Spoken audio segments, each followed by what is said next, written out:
KanREN has done a really fantastic job in its first 30 years, growing the R&E network in Kansas, providing some really critical services. But we need to be bigger. We need to do more. We need access to more resources, and we need to push that farther out.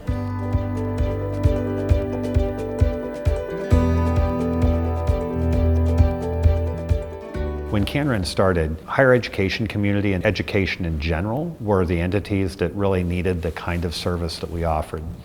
As society has progressed with technology, all community anchor institutions can benefit from the kind of work we do, and I'd like to see us be able to serve all of them.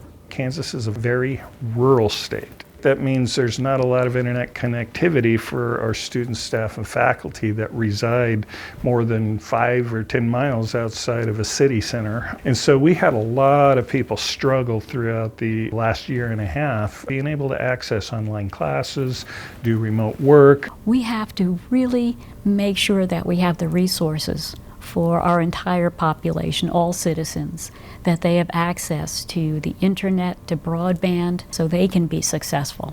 But the next step is the economic development. As our students graduate and move on to their career, we certainly want them to stay in Kansas and make Kansas successful. Economic growth, cultural growth, all of this comes back to access to information.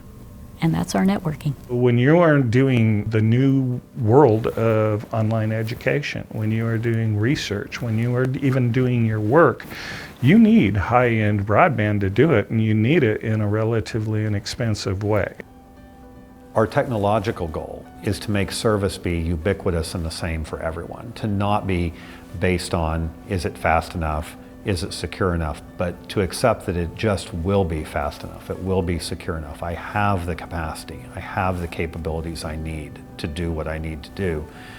But at the same time, decoupling the cost to our members from that, so that everyone is contributing a fair, equitable share to KanREN based on the size of their organization and what they do, but that doesn't have to impact the service they receive.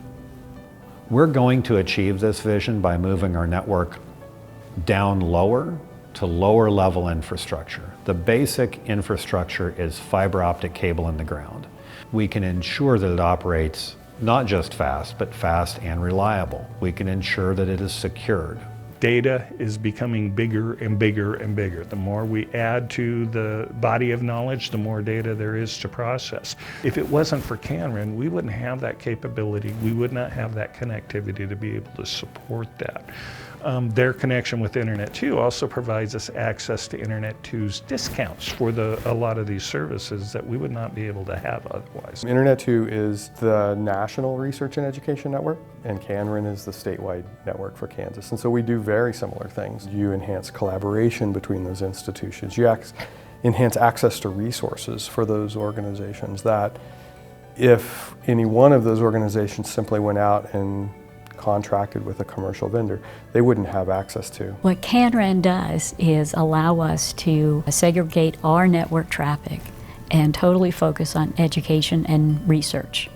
This separates us out from the commercial aspect of the internet. So it allows us not only security, but high speed, less traffic and noise. It's the efficiency it brings in regard to network throughput. Real-time connectivity allows us to be able to have actual work being done in the research arena. I've been able to have classes participate in a research project actually talking to scientists who are in the deepest trench in the Atlantic Ocean, talking from the bottom of the ocean to these people real time. That's what I'm talking about, direct connection. When you connect an educational institution, whether let's say a K through 12 institution, to those kinds of resources in a way that's above a simple internet connection, you empower that community. You give them access to resources that they would otherwise not have access to. And if you don't have access to those, your ability to continue to thrive is limited. If you have that kind of access to them, then it doesn't matter where geographically you're located and you can thrive anywhere. It's not so much about the technology. It's about what we enable. It's about becoming the organization that enables the work of community anchor institutions. KanREN's goal is to make that a reality for all Kansans by serving the public service organizations that we all depend on, whether that's a school, a university, a local or county government. Those public service organizations, they need to be there, they need to be reliable with adequate bandwidth, adequate security, adequate resources is critically important for everyone. I hope the state of Kansas realizes the value that KanREN brings to the state of Kansas. This is higher education. This is where our students are going to learn and take their next step. But if you think about the state in general, it also has legs into economic development and the common good. KanREN can help us address those issues and be able to provide a network throughout the state of Kansas with the right resources. No one else will do that. No other commercial provider is, I think, motivated to do that the way that KanREN is. We've already been here doing this since 1992, the dawn of the internet.